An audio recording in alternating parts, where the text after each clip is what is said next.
Olá, todos do segundo ano. Então, novamente, vou gravar mais um vídeo aí para vocês terem então as respostas desta atividade da aula 2.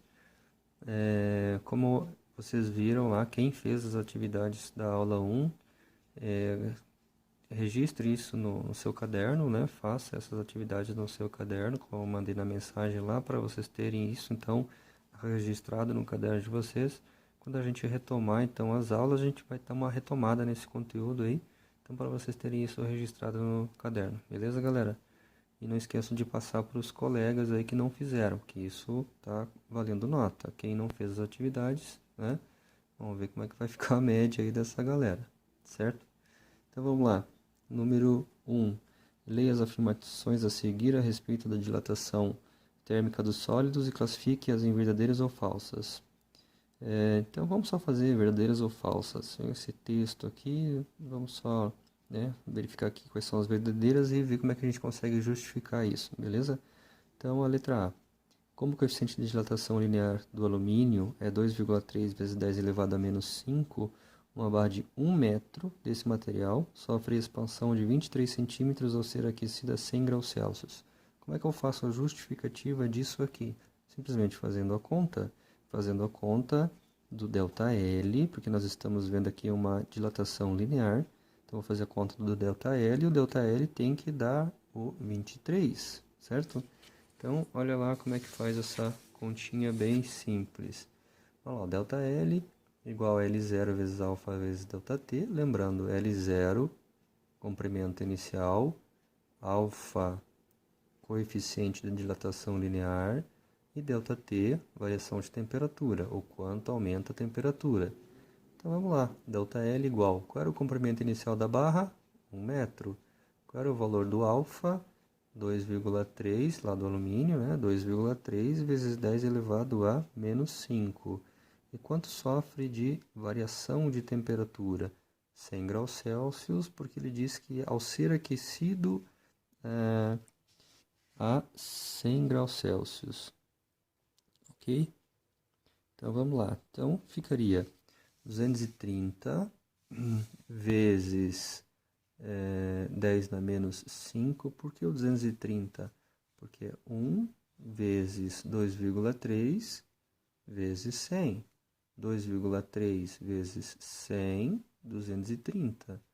230 vezes 10 na menos 5, então seria o quê? Esse 10 na menos 5 aqui é 1 seguido de 5 zeros. E como o expoente aqui é negativo, corresponde a uma divisão. Então fica 230 dividido por 1 seguido de 5 zeros. Então se divide esses dois números aqui e obtém esse valor, 0,023 metros. Por que metros? Porque a barra, lá no exercício no começo, lá, ela diz que tem 1 metro de comprimento inicial. Então, temos 1 metro de comprimento inicial. Se começa com a unidade metro, aqui eu tenho que terminar com a unidade metro. Daí tem que transformar este valor para centímetro para ver se bate lá com o 23. Então, deu errado aqui, a alternativa aqui é falsa, né? Não é verdadeira. Porque esse valor aqui, se você divide por 100, que é a transformação de metro para centímetro, se você divide por 100, você tem 2,3 e não 23, como diz a alternativa. Então, essa primeira aqui está errada, certo? É falsa. A letra B. O coeficiente de dilatação linear é uma característica de cada substância e é uma grandeza adimensional. Isso é verdadeiro. Tá? Cada material tem o seu valor de dilatação linear. E o que quer dizer uma grandeza adimensional? Esse grau Celsius na menos 1 aqui quer dizer a cada grau Celsius. Então, ele não leva em consideração se é uma barra em metro, se é uma barra em centímetro, se é uma barra em milímetro. Por isso que ele chama de adimensional. Lembra quando eu falei aqui, ó, se você começa com metro, termina com metro.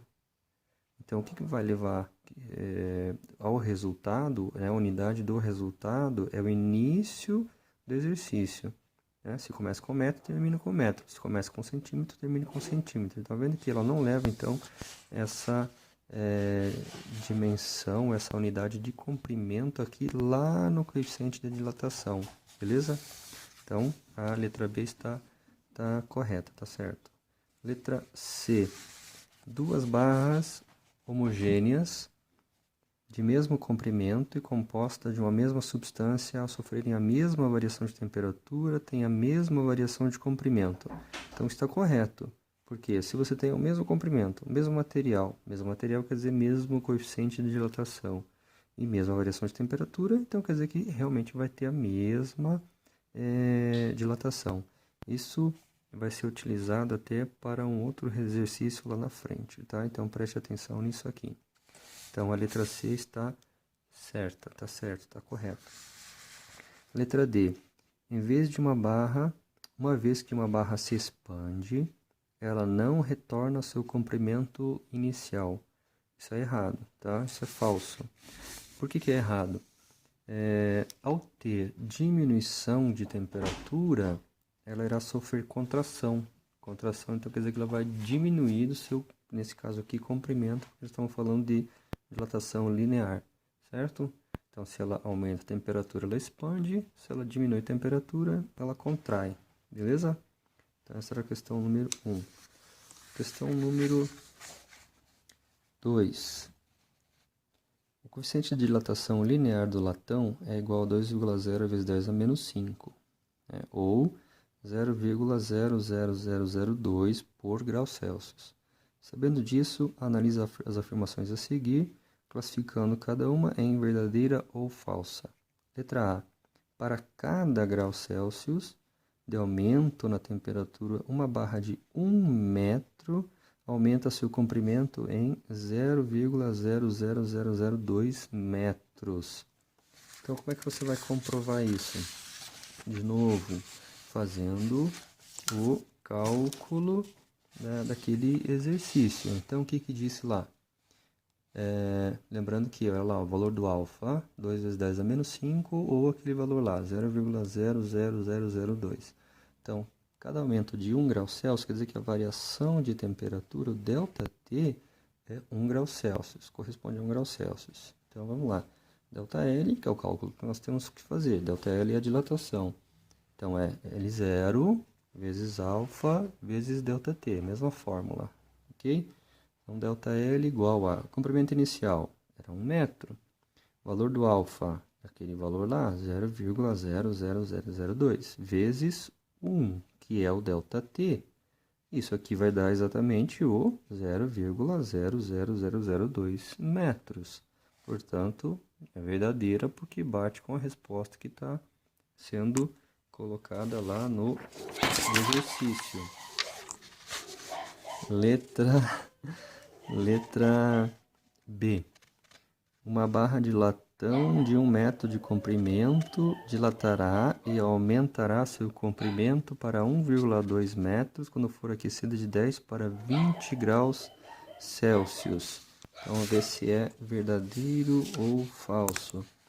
Então, letra B. O ΔT, o que é o ΔT? É o aumento de temperatura. Se está com a temperatura inicial 10 e foi para 20, então você vai ter que fazer a seguinte conta. 20 menos 10. Então, 20 menos 10, que é o ΔT, então vai dar 10 graus Celsius. Então, mesma fórmula, ΔL igual a L0 vezes alfa vezes ΔT, ok? Para ver se vai bater com aquela resposta lá que era 1,2 metros. Então, vamos ver. L0, 1. Né? Comprimento inicial, 1 metro. Alfa, aquele mesmo valor, não muda, que continua sendo do latão. E o ΔT. Então, ΔT, como nós vimos aqui, 10 graus Celsius. Então, multiplicando isso aqui, ou seja, só cortar esse zero aqui com um zero aqui dentro, então ficaria 0,0002. Então, esse 0,002 metros corresponde ao ΔL, ou seja, o quanto que aumentou essa barra. Logo, tá? L, que é o comprimento final, o que vai ser? Vai ser o comprimento inicial mais o que aumentou.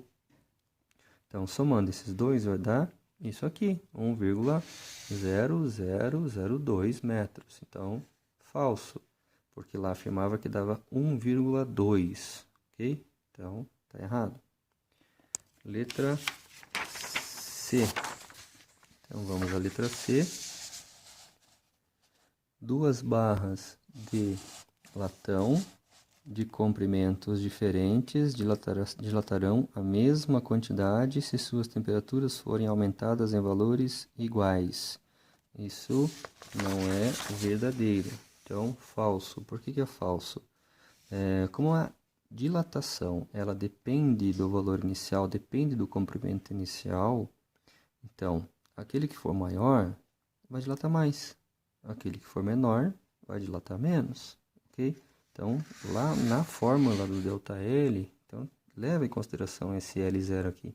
E quanto maior esse valor, maior vai ser a multiplicação. Quanto menor esse valor, menor vai ser a multiplicação, ok? Então, por isso, a letra C, ela é falsa. Então, é falso aí. Afirmativa. Última, letra D. 2 barras de latão de mesmo comprimento têm temperaturas bem diferentes. Mas lembrando, ó, tem mesmo comprimento, certo? Não interessa as temperaturas, mas tem mesmo comprimento. Aquecendo-as de modo que o aumento de temperatura seja o mesmo para as 2 barras. Como assim seja o mesmo para as 2 barras? Vou só dar um exemplo aqui bem rápido. Se uma está a 10 graus Celsius e a outra está a 100 graus Celsius, se esta aqui aumentar para 110 graus Celsius, ela vai aumentar 100, correto? Então, aumentar 100 graus Celsius. E esta aqui, se for de 100 graus Celsius para 200 graus Celsius, ela também vai aumentar 100 graus Celsius. Então, é isso que o exercício quis dizer, né? Aquecendo-as de modo que o aumento de temperatura seja o mesmo para as 2 barras. Então, as dilatações sofridas por elas serão iguais, ou seja, terão, depois de aquecidas, comprimentos iguais. Então, olha só, quais são as condições para que isso ocorra? É verdadeira afirmativa, né? Verdadeiro, porque os comprimentos iniciais são iguais? Sim, lá falou no texto que são iguais. O alfa é o mesmo para os dois? Sim, porque são as 2 barras, são 2 barras de latão. E o ΔT é igual para os dois? Sim, então ela vai dilatar igualmente. As 2 barras dilatarão igualmente, tá? Então é verdadeira esta afirmativa. Tudo bem? Vamos à questão número 3. Questão número 3, a figura a seguir representa uma lâmina bimetálica composta de latão e aço. Então, em cima é latão e embaixo é aço. E é como se elas estivessem soldadas no meio. Então, elas estão grudadas, bem grudadas, soldadas. Então, vamos só analisar isso aqui. Se você esquentar isso aqui, o que você vai ter que prestar atenção? Você vai ter que prestar atenção quem dilata mais. Quem dilata mais, vamos ver, é o material que tem maior coeficiente de dilatação. O coeficiente de dilatação linear do aço que está embaixo, é menor que o coeficiente de dilatação linear do latão que está em cima. Tá? Então, o do latão é maior. A temperatura ambiente, a lâmina está na posição horizontal. Então, letra A. O que ocorre se sofrer um aumento de temperatura? Se aumentar a temperatura, aquele que tiver maior coeficiente de dilatação vai aumentar mais e o outro vai aumentar menos. E como elas estão grudadas, o que vai acontecer? Elas vão se curvar. Então, está aqui, ó, posição normal. Se você aumenta a temperatura, o latão, como está em cima e tem maior coeficiente de dilatação, ele vai encurvar, né? Ele vai sofrer uma dilatação maior, então vai encurvar essa lâmina bimetálica para baixo. Então, latão dilata mais, logo encurva a lâmina para baixo. E se você fizer o contrário, que é a resposta da letra B, se você ao invés de aquecer, você resfriar. Se você resfriar, O que acontece? Aquele que tem maior coeficiente de dilatação vai sofrer uma menor contração. Então, está aqui, ó, né? Então, vai entortar, vai encurvar agora para cima. O latão agora contrai menos, logo a lâmina se encurva para cima. Ok? Então, essa é a questão número 3.